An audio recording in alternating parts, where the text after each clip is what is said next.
Okay, so let's start with this new reading. In this reading, let's first discuss the foreign exchange concepts. Here, for the first topic, we need to understand that in exchange rate, how it is written, what represents price currency, what represents base currency, concept of dealer bid and dealer offer. So let's start. Let's say this is the sample exchange rate given INR to USD. In this, INR is the price currency and USD is the base currency.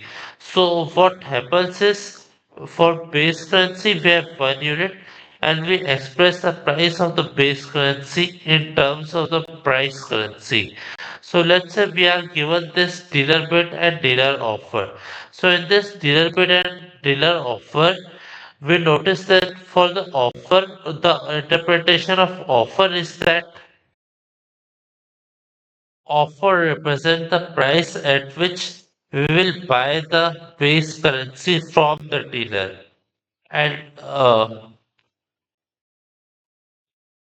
bid represents the price at which we will sell the base currency to the dealer. So notice as the offer is greater than the bid, and that is always the case because it represents the margin that the dealer makes from buying and selling from us. So our next topic is the factors which affect bid offer spread. So these are the first factors, primary factors, and then we have secondary factors. Secondary factors depend on the basis of transaction and the basis of the particular kind. So let's start with the primary factors. The first of the first factor is currency pair. So popular currency pair like Euro to USD or USD to Japanese yen have high liquidity and hence the bid offer spread quoted for these currency pairs is lower. Second factor is time of the day. So during the time when major FX trading centers are open, for example between 8 a.m. to 11 a.m. New York time, both London market and both New York market is open. During that time, liquidity is high, resulting in the bid offer spread to be lower. And third factor is market volatility. If there is high volatility in the market, then the bid offer spread will be lower. Now let's come to the secondary factors. If the transaction size which is placed by a particular client is high, then the bid offer spread quoted would be higher because dealer is taking greater FX risk.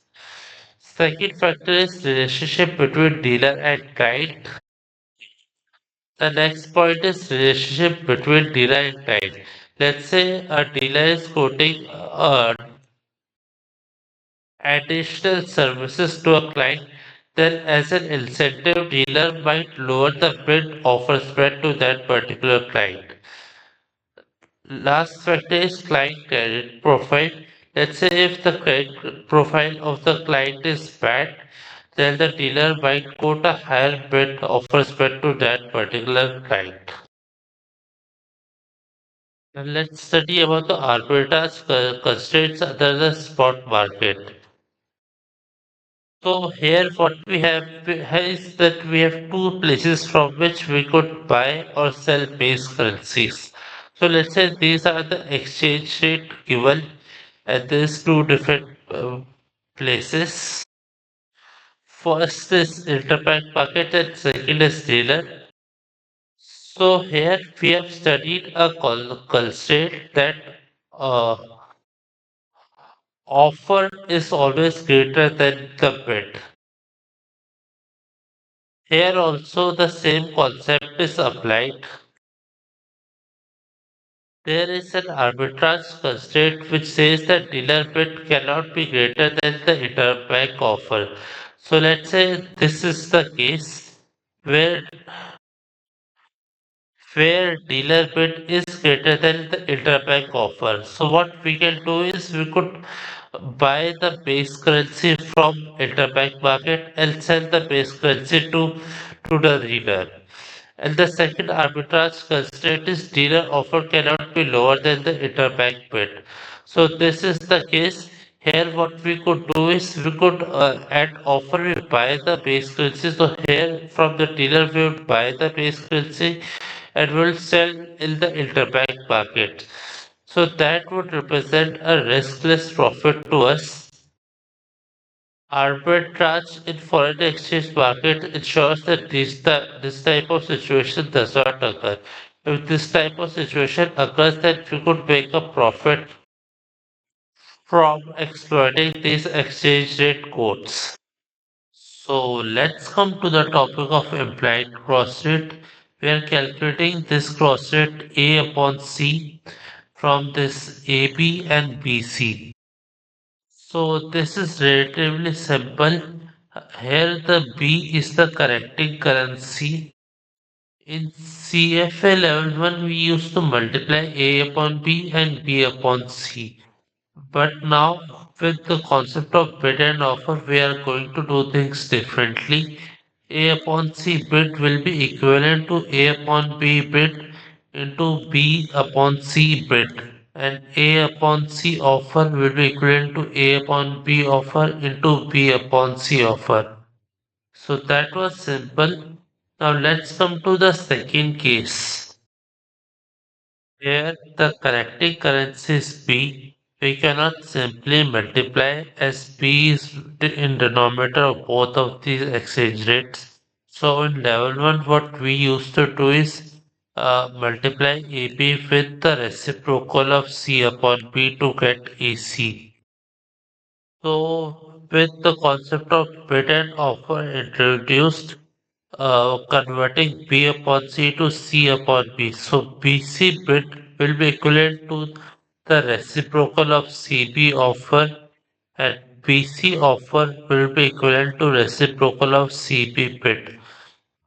By reciprocal, I mean it will be expressed as 1 upon CB bit.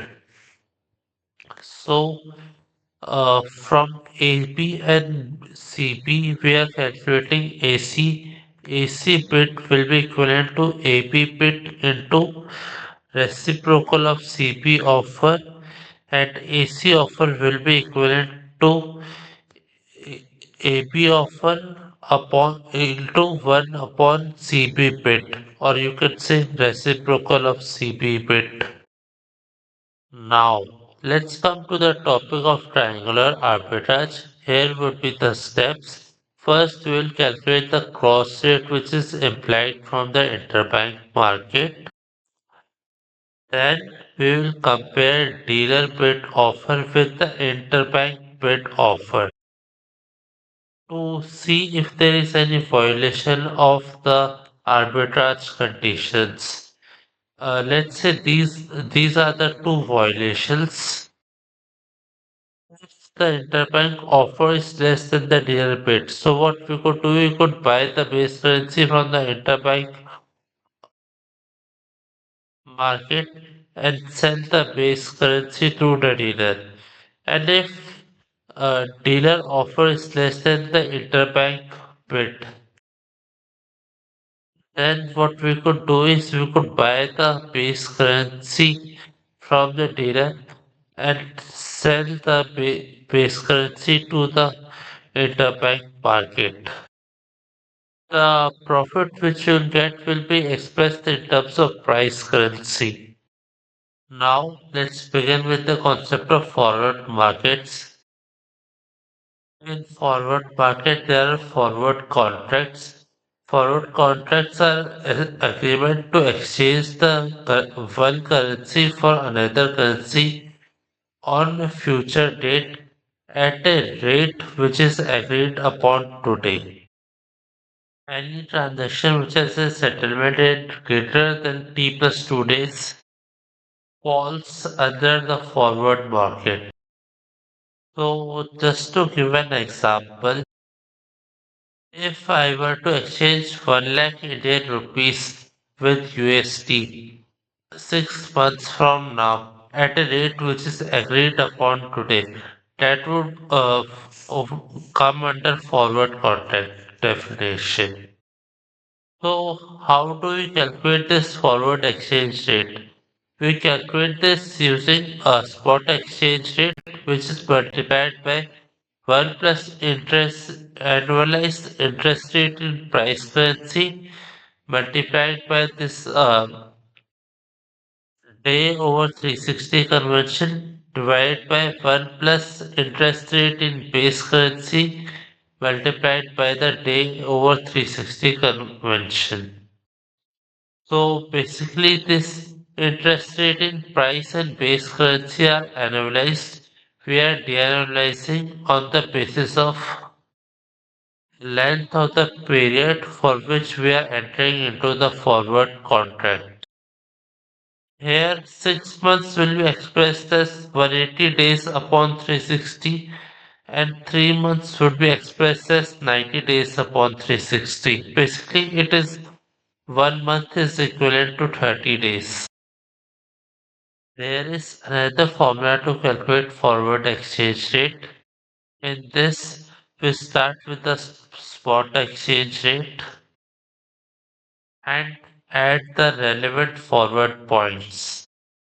If we were buying the base currency, then we will use the forward points mentioned in the offer. If we were selling the base currency, then we will use the forward points mentioned under the bid.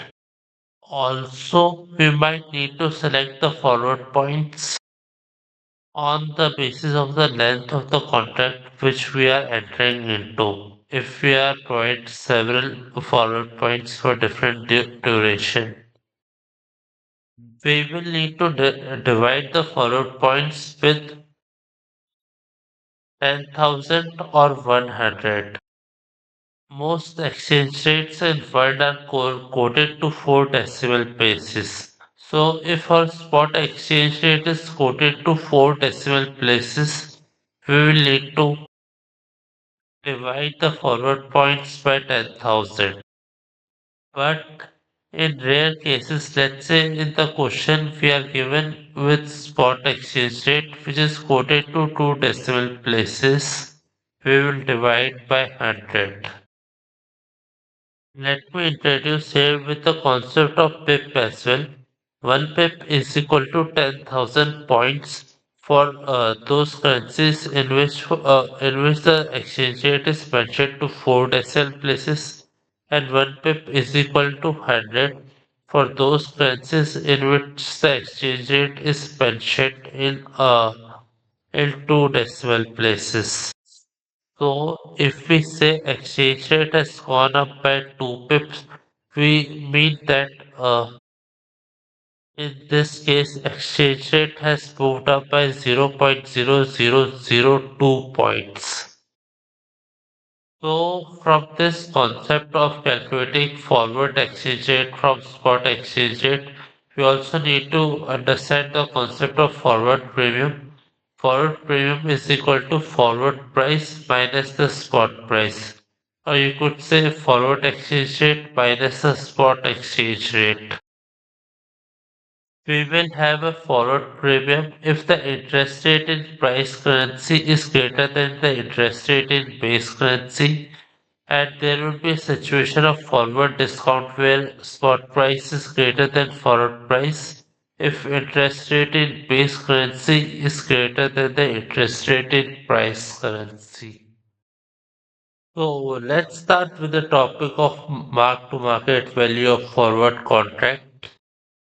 So let's say we entered into a forward contract at point zero, which will settle at the end of 12 months. After 6 months, we are standing here. We want to calculate the value of the original forward contract. For this, we will get into an offsetting forward contract which will expire 6 months from now at the same time at which your original forward contract will expire. From there, we will calculate the profit and loss and discount it till the point we are standing right now. For discounting, we will use interest rate of that currency in which our profit and loss is calculated. So, in this, there are four cases possible. Let's start with the first quadrant. In this upper column, answer is given in price currency. So at time equals to 0, we bought the base currency forward against the price currency. After 6 months, when we are calculating the value, we will need to sell the base currency forward. So to calculate the price at which we will sell the base currency forward, we will given the spot rate and forward points. Here we wish to sell the base currency forward. So to sell, we use the bid.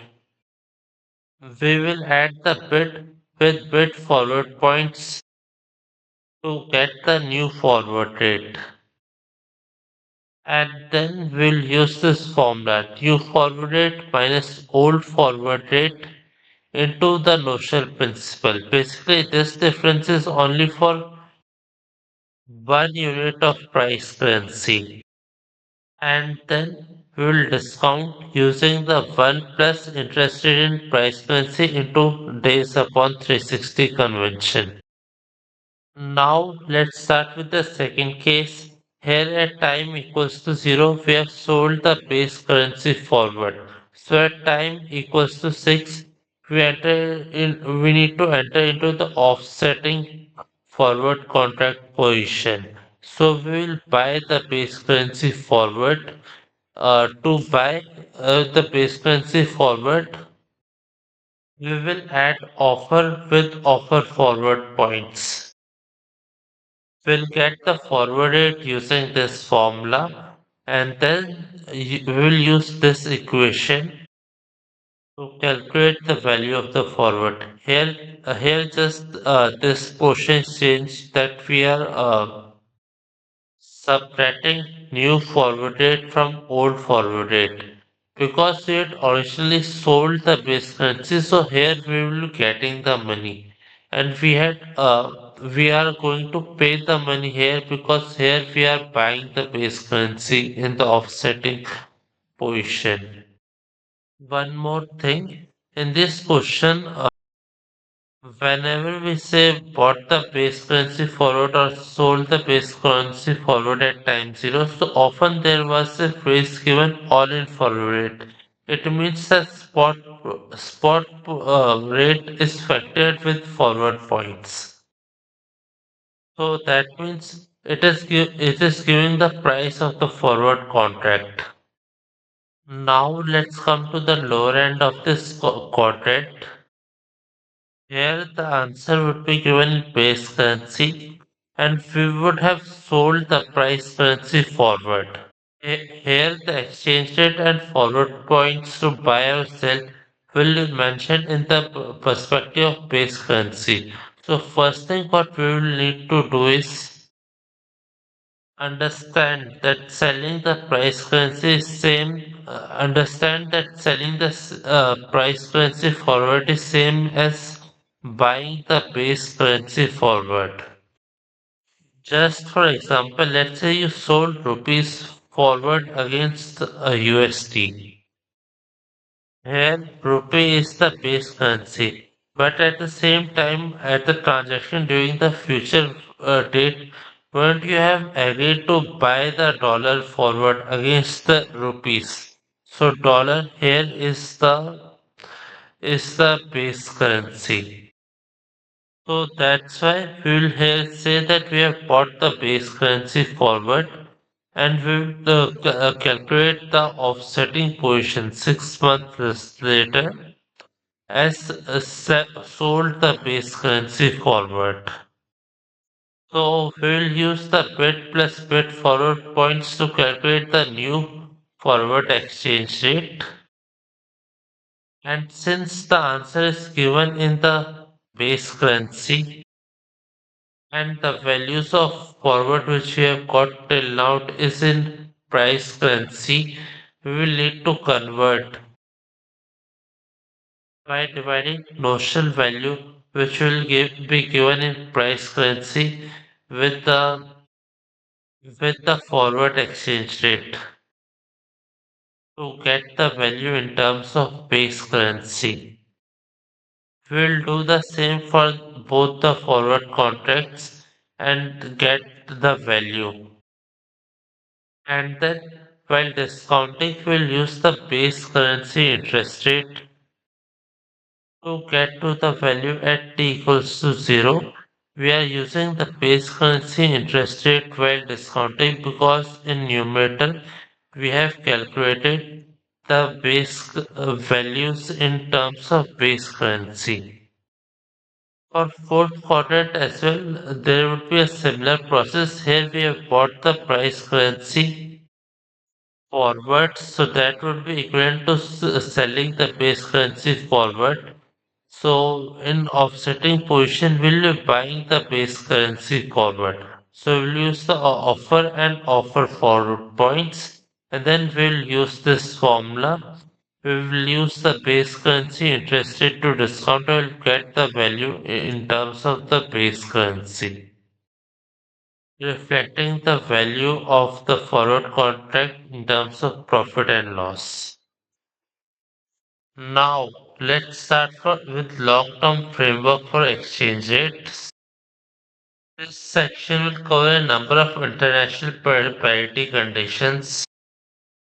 These parity conditions tries to give a sense of the exchange rates in long term. It is important to point out that these conditions give sense of the exchange rate and does not precisely forecast the exchange rate in future. So here are a few points. Long term versus short term. These conditions tries to give a sense of the exchange rates in long run and might give a little sense but are not good predictors how the exchange rates will behave in short run. Expected changes versus unexpected changes. Let's say if there are any slow gradual changes in inflation or changes in interest rate, that would be factored in the changes as suggested by these conditions. But if let's say central bank unexpectedly intervenes in the foreign exchange market, then these parity conditions will not be able to factor in such changes. And third is relative movement. Simply knowing the fundamental factors in country A is not good enough. For predicting the direction of exchange rate, we need to know the differential in the fundamental factors, like fundamental factors of country A with respect to country B. It is the differential, let's say differences in inflation or differences in interest rate which drives the exchange rate. So let's start with covered interest rate parity. It says investment in foreign money market instrument, which is hedged with the help of forward contract, should yield exactly the same return as investment as domestic money market instrument. So, if an Indian investor invests in US Treasury bill, then investor should expect exactly the same return as he would have invested in bonds of Government of India maturing in less than 1 year. This condition is ensured by arbitrage as foreign exchange risk is hedged completely using forward contracts. So intuitively, let's look at this formula. Let's say interest rate in price currency is greater than interest rate in base currency. So what is going to happen is that forward rate will be equivalent to increase in spot exchange rate by the interest rate differential. So let's say if investor was benefiting from investing in this price currency, then when the price currency is going to be converted into base currency, the returns are going to erode, and investor is only going to get the base currency return. Let's start with uncovered interest rate parity. It says that expected return on unhedged foreign investment equals to domestic investment. Here also we are talking about investment in money market instruments.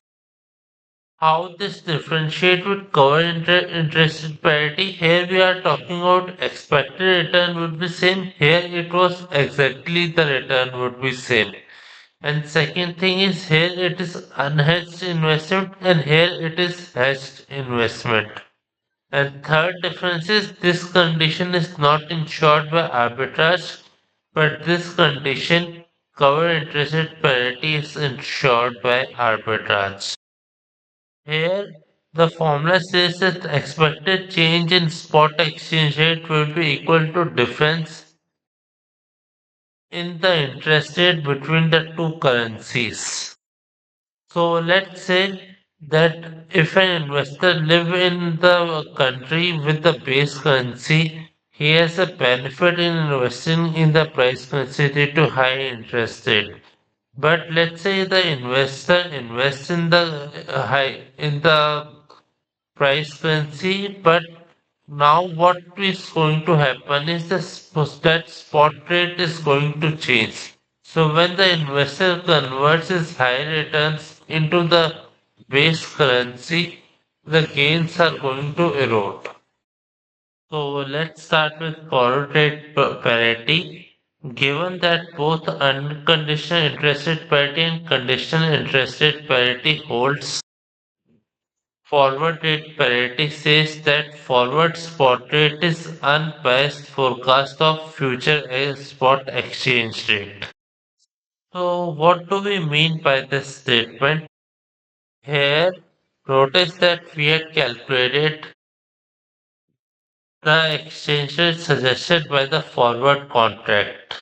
So if the unhedged foreign investment is equal to domestic investment, for money market securities, we can say that expected spot rate is the same as the future exchange rate which is suggested by the forward contract. However, unconditional interest rate parity is often violated because it is not enforced by arbitrage and assumes that investors are risk neutral, which is not the case. Investors in real world are risk averse. So, because unconditional interest rate parity is often violated, forward rate is poor predictor of expected spot rates.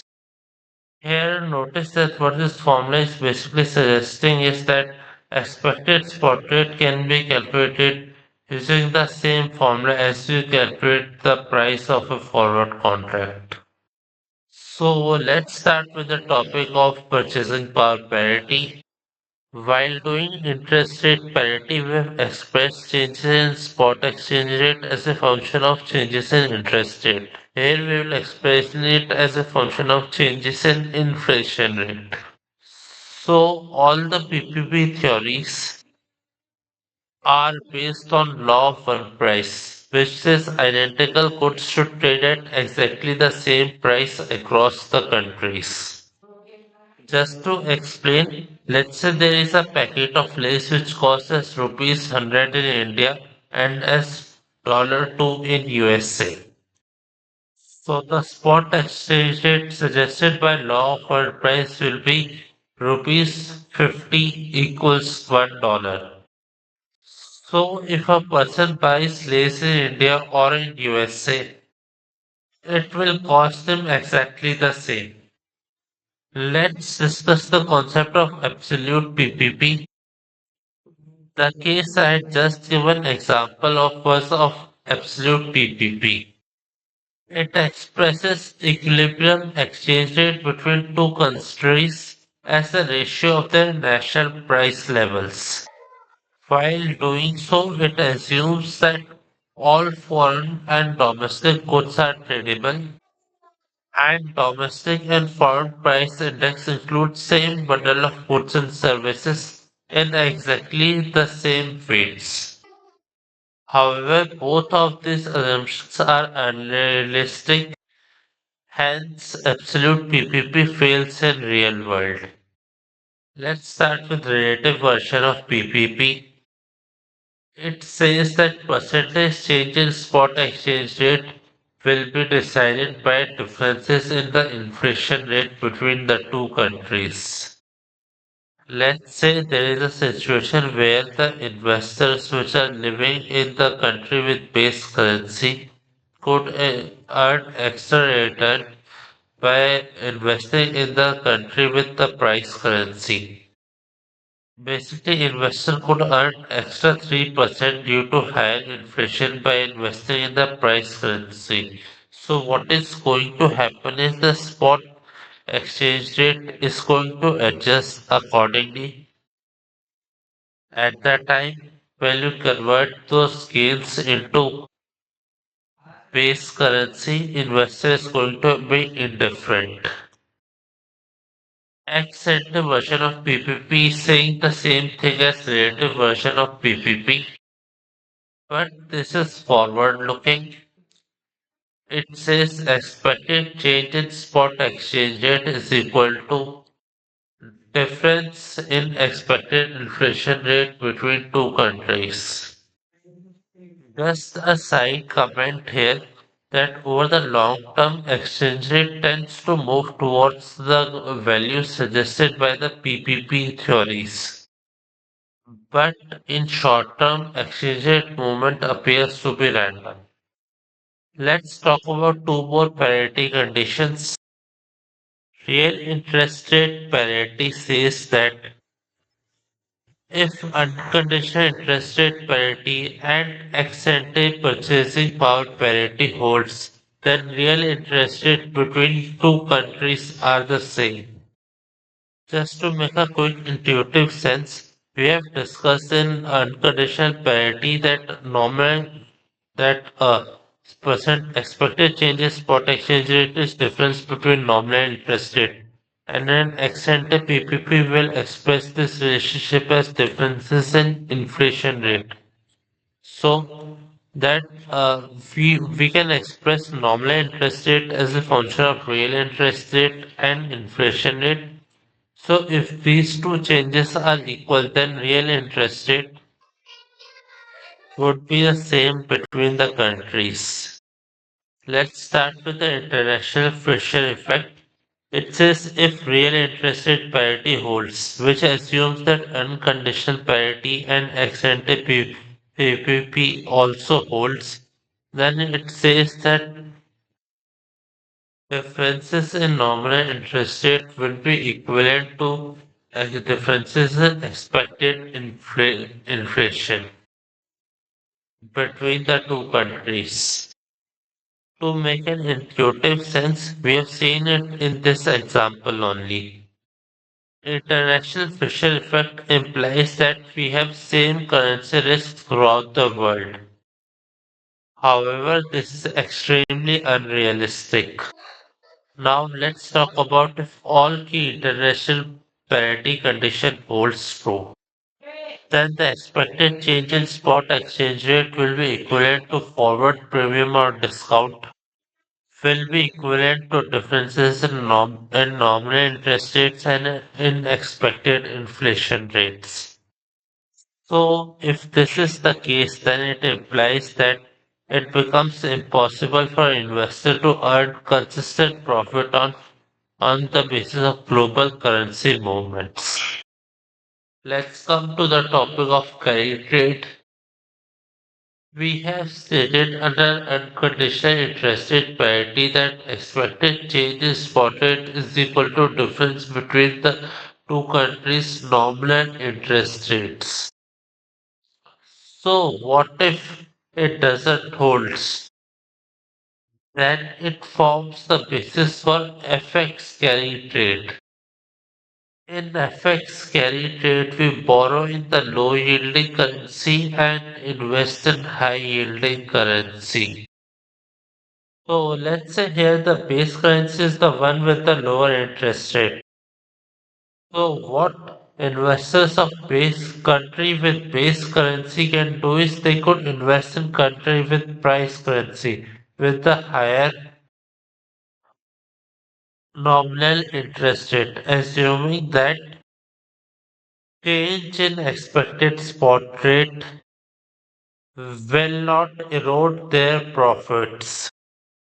Now, how do we set up a carry trade? Let's say dollar is the currency with the lower nominal interest rate and rupee is the currency with the higher nominal interest rate in these two currency we wish to set up a carry trade. So our first step at time equals to zero we will borrow dollars. Then we will exchange dollar for rupees for at the spot rate at time equals to zero. Then at time equals to zero, we will invest in rupee denominated asset. This asset will be risk free and will provide nominal interest rate. At time equals to 1, after our investment has in rupee denominated asset has appreciated, we would sell the investment and then we'll convert the rupee received from the investment into dollars. We will repay the original dollar loan along with the interest and the remaining amount will represent our profit. So, why does two countries have different nominal interest rates? Nominal interest rate is higher in countries which have a more unstable economy. So, investors demand an extra risk premium for investing in their countries compared to a country which is relatively more stable. So, emerging market countries will generally have a higher nominal interest rate compared to developed countries. So, here are few comments on the returns which have been observed from carry trades. These returns are generally more peaked, have fatter tails, and exhibit negative skewness as compared to a normal distribution. So by negative skewness, we mean there are more entries with positive returns, but when negative returns happen, it is generally in more amount. Fatter tails means there are more values which are extreme compared to normal distribution. More peaked means there is more data in tails and around the mean. So in carry trade, we take leverage, which increases the volatility of returns. So by now you will be familiar that leverage magnifies our gains and losses. Third point is as unconditional interest rate parity generally doesn't hold, carry trade generally generates positive returns for an extended time period. So during periods with low volatility, it generates positive returns, but during periods with high volatility, carry trade generates negative returns. During periods with high volatility, carry trade can generate extreme negative returns due to leverage.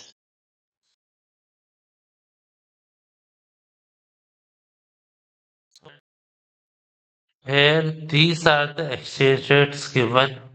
We notice that we need an exchange rate between rupee and dollar. So we can calculate this using implied cross rate. Here yen is the connecting currency. We will multiply these two values to get the spot rate at t equals to 0. And spot rate 1 year from now will be similarly calculated by multiplying these two values to get to the value of rupee by dollar 1 year from now. So here we notice that dollar is the lower yielding currency and rupee is the higher yielding currency. We are given with rupee by yen exchange rate and yen by dollar exchange rate. So we need rupee by dollar exchange rate. Yen is the connecting currency. We will multiply these two values to get to this exchange rate for spot rate at today and spot rate 1 year from now. We will do this calculation. So let's borrow 100 units in the low yielding currency. In next step, we will convert this amount in rupees.